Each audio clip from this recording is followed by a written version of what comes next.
السلام عليكم ورحمة الله. نتمنى تكونوا بخير وعلى خير، ومرحبا بكم في حلقة جديدة مع قصة جديدة، وغنبداو على بركة الله. فالقصة ديال اليوم هي واحد القصة ديال واحد الراجل اللي نجا من الموت بواحد الطريقة اللي عجيبة، واللي عاش في البحر واحد المدة ديال 438 يوم تقريبا، وهكذا كيتعتبر لحد اليوم رقم قياسي عالمي لأكثر شخص دوز أطول مدة وهو تالف وسط البحر. ما عليناش، خلينا دابا نعرفوا القصه كيفاش حتى بدات. فكيف ما كنعرفوا فالمحيط الهادي هو اكبر محيط على وجه الارض، واللي كيشكل تقريبا واحد النسبه ديال 30% من المساحه ديال هذا الكوكب اللي حنا عايشين فيه. وإلا جينا نشوفوا فغنلقاو باللي هذا المحيط واللي هو بحر كبير، فغنلقاو باللي خاوي تقريبا، وفيه شي جزر اللي قليله ومتفرقه وما كتشكلش حتى 1% تقريبا من المساحه الاجماليه ديالو. يعني بعباره اخرى، الا تلفتي فيه غير طلب زهرك او لا تسنى الموت، حيتاش الاحتمال باش يسيقلك شي واحد الخبار هو واحد الاحتمال شبه منعدم. وهذا الشيء اللي غيخلي باللي القصه ديالنا غيكون فيها التشويق، واللي البطل ديالها غيكون هو خوسي سالفادور الفارينكا، واللي الجنسيه ديالو من دوله سلفادور اللي كتواجد امريكا الوسطى. فكيف ما سبق وقلت من قبل، فسلفادور عنده لقب ديال اطول مده وسط البحر، واللي هي 438 يوم. وبطبيعه الحال في هذا الشيء اللي طرا ليه ما كانش ناوي غيوقع، وما كانش في بالو كاع بلي انه غيحقق واحد الرقم قياسي في المغامره ديالو وسط البحر. فالقصه ديال خوسي سلفادور هي واحد الرحله وسط البحر، بما انه كان صياد محترف، وكان داير في بالو ان هذه الرحله ما غتفوتش نهار او لا يومين. يعني غيدخل بالباطو ديالو وغيلوح الشبكه بالليل، وغيتسنى تجمع الحوت، وغيطلع الشبكه وغيرجع في حاله. فغير هذا الشيء اللي كان ناوي.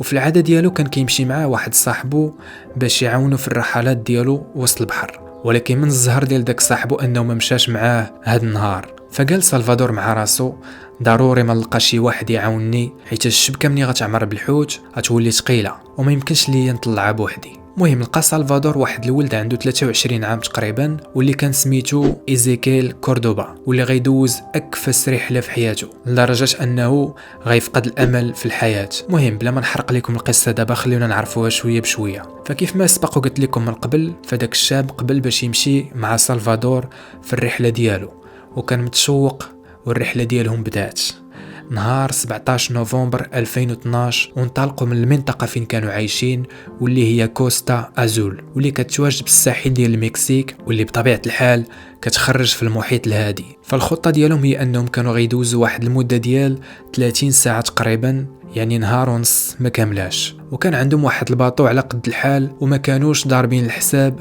للجحيم اللي غادي يعيشوه، لا من ناحيه ديال الماكله، ولا من ناحيه ديال ليسانس باش غيخدم الموتور ديال الباطو، ولا من ناحيه ديال المسافه اللي غيحصلوا فيها وهما وسط البحر. المهم فداك الباطو كان الطول ديالو تقريبا واحد 7 متر، وفيه غير واحد الموتور اللي صغير واللي القوه ديالو ضعيفه، يعني ما مستعدش باش يواجه بتاتا دوك المواج ديال البحر الكبير. وواخا كانوا عارفين من الاخبار باللي غتجي واحد العاصفه بالمنطقه اللي هما فيها، غير انه كيف ما كنعرفوا بنادم ضروري ما يصور طرف ديال الخبز، يعني الا ما مشاوش يصيدوا راه ما عندهم ما ياكلوا. فقرروا على انهم يغامروا بحياتهم، ودخلوا واحد المسافه ديال 120 كيلومتر تقريبا. ولكن ملي وصلت ديك الوحده 2 ديال الليل، واجهتهم واحد العاصفه اللي مجهده بزاف، وكانت تقدر تغرقهم في ديك اللحظه ويموتوا. ولكن بكثره الخلعه والخوف اللي كان فيهم، ضحاو بشحال من حاجه غاليه كانوا هازينها معاهم ورماوها في البحر، غير باش يحافظ الباطو على التوازن ديالو. وحتى من الحوت اللي صيدوه فحتى هو رماوه، غير باش الوزن ديال الباطو يبقى خفيف. وندموا كاع علاش دخلوا داك النهار للبحر. والمشكله هي انهم الا بغاو يرجعوا في حالهم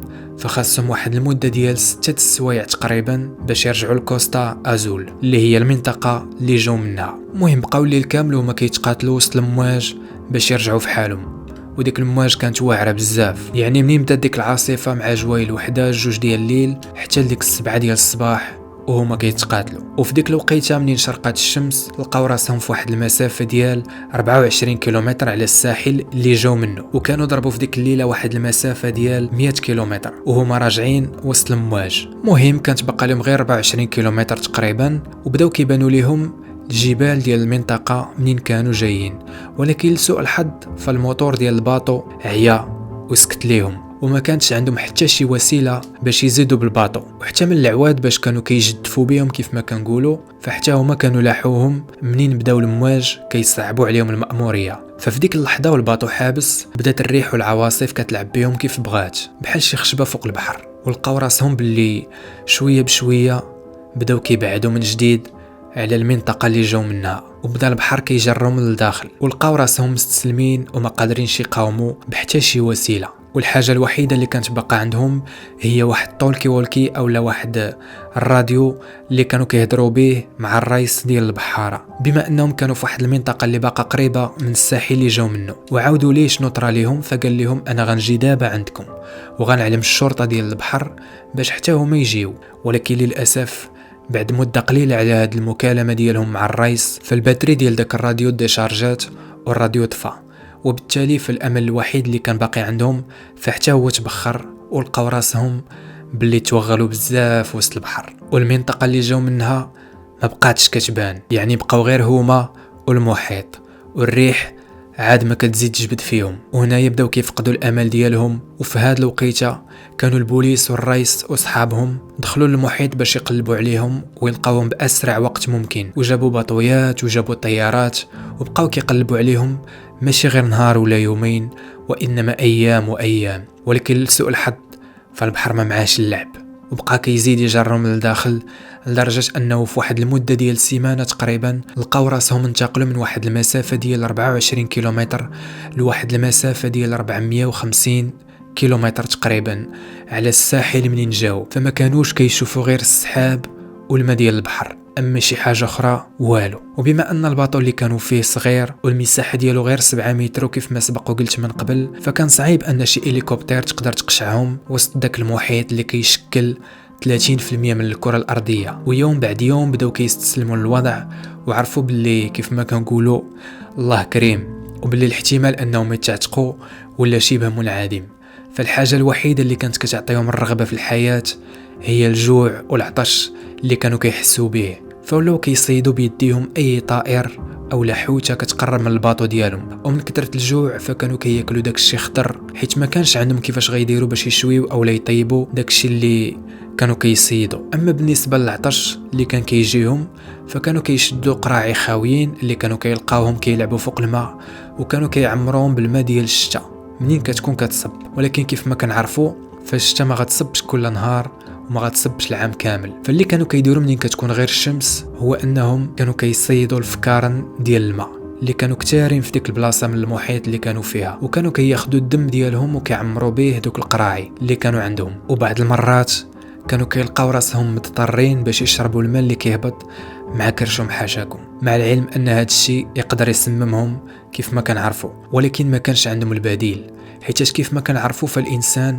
يقدر يصبر على الجوع لمده طويله، اما العطش فراه صعيب، والجسم ديال الانسان كيحتاج الماء اكثر من اللي كيحتاج للطاقه. مهم. اما من الناحيه النفسيه فتخيلوا معايا انك تكون ضايع وسط البحر في شي باطو ضيق وكدوز عليك ايام وايام وشهور، ومعاك شخص واحد اللي تقدر تدي وتجيب معاه في الهضره، وتكونوا بجوج بكم كتشوفوا الحياه بواحد الطريقه متشائمه، وبكثره الهم وبكثره الصدمه فيقدر الواحد الله يحفظ يفقد الصواب ديالو. وهذا الشيء اللي طرا بالضبط لذاك الولد اللي مشى مع سلفادور واللي هو كوردوبا واللي في عمره 23 عام. فاللي طرا ليه هو انه ولا كيدخل ويخرج في الهضره، ومن بعد واحد المده ديال 4 شهور تقريبا وهما حاصلين وسط البحر ولا كيفكر باش ينتحر، وغير سلفادور اللي كان كيعطيه امل باش يتشبت بالحياه، وبدا كيفقد الوزن ديالو وكيضعف، ومرضوا ليه المصارن بسبب ديك الماكله اللي كانوا كياكلوا خضره وكاع ما طايبه. ومنين شاف كوردوبا باللي الحاله ديالو تدهورات فقرر على انه يستسلم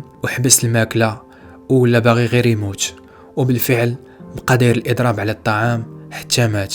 ومورا هاد الشي سلفادور لقى راسو غير بوحدو وسط المحيط، وحتى من الشخص اللي كان معاه باش يشجعوا بعضياتهم بانه كاين امل فراه مات.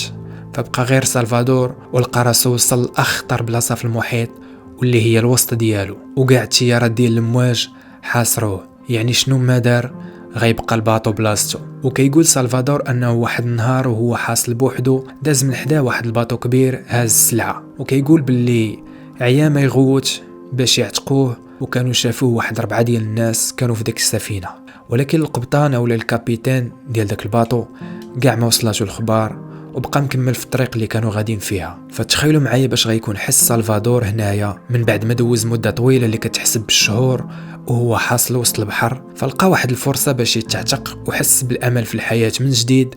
ولكن للاسف ولسوء الحظ حس براسو تهمل وكانه ما يستاهلش يعيش، وتحطم من جديد لدرجه انه قال للصحافه في التصريح ديالو باللي فكر في الانتحار 2 مرات، وكيقول باللي كل مرة كنت كنحط فيها الموس على عنقي كنت كنحس بالخوف من الألم والموت اللي غيواجهني. المهم داز تقريبا عام على سلفادور، وبالضبط داز عليه 14 شهر وهو تالف وسط البحر، وهو قاطع واحد المسافة ديال 8000 كيلومتر تقريبا في واحد الباطو اللي ما فايتش 7 متر واللي عاش فيه الرعب وسط المواج. وحتى من الحوايج اللي كان لابس فبكثرة الشمس والشتاء والملحة ديال البحر ولات كاشفة وتقطعات. فكيقول باللي واحد النهار منين فاق من النعاس لقى باللي كاينين بزاف ديال الطيور كيحلقوا حدا الباطو ديالو، وبانوا ليه شي طحالب حداه كتلعب فوق الماء، وعرف باللي غتكون شي جزيره قريبه من البلاصه اللي فيها هو، حيت الطيور هما الرمز ديال اليابسه بالنسبه للبحاره كيف ما كنعرفوا. وبقى تقريبا واحد 12 ساعه وسط الباطو ديالو، عاد بانت ليه اخيرا واحد الجزيره اللي قريبه بزاف منه، وبكثره الفرحه قرر يتخلى على الباطو ديالو وتلاح وسط البحر وبقى كيعوم في الاتجاه ديال ديك الجزيره. وكان كيقول مع راسو وهو كيعوم بلي محال واش غلقى شي واحد في ديك الجزيره. ولكن منين وصل لقى بلي كاينه واحد العائله تما عايشه، وبقى فيهم من الشكل ديالو كي كان وعاونوه وعطاوه الماكله واللباس. وكانت هذه هي اول مره غيهضر فيها سلفادور مع شي انسان من مورا ما دوز 438 يوم وهو بوحدو وسط المحيط. وديك الجزيرة اللي وصل ليها سلفادور هي واحد الجزيرة صغيرة سميتها إيبون أتول، واللي أقرب دولة لها هي الفلبين، ولكن المسافة بينها وبين الفلبين هي واحد المسافة ديال 6000 كيلومتر تقريبا. يعني يكون سلفادور ما شافش ديك الجزيرة فكان غيصبر واحد 6000 كيلومتر تقريبا عاد غيوصل الفلبين، علما أنه قطع واحد المسافة إجمالية ديال 11000 كيلومتر. وإلا جينا نديرو عملية ثلاثية غنلقاو باللي كان غيزيد واحد 240 يوم تقريبا اللي هي 8 شهور قبل ما يلقى راسو في الفلبين. بيني وبينكم انا كنظن كون زاد غير نهار ولا سيمانه كان غينتحر. فالحسن الحظ ديالو انه لقى راسو في ديك الجزيره. المهم بعد ما استقبلته ديك العائله في الجزيره فموراها علموا البوليس وصيفطوا ليه هليكوبتر جات هزاتو وداتو للبلاد ديالو والمنطقه اللي كان ساكن فيها. ومن بعد ما استرجع خوسي سلفادور الفارينكا الصحة ديالو ولا بخير وعلى خير، قرر على انه يكتب الكتاب ديالو على شكل مذكرة باش يعاود فيها كاع التفاصيل ديال الاحداث اللي وقعوا ليه من الاول حتى الاخر. ولكن من ناحية اخرى فالعائلة ديال كوردوبا اللي كان مع سلفادور في الباطو ومات من مورا ما حبس الماكلة ودار اضراب على الطعام، فالعائلة ديالو رفعوا دعوى قضائية على سلفادور واتهموه باللي هو اللي قتل ولدهم باش ياكلوا بسبب الجوع. بيني وبينكم فهاد الشيء اللي كنتوقع، ففي الصراحة السيد مات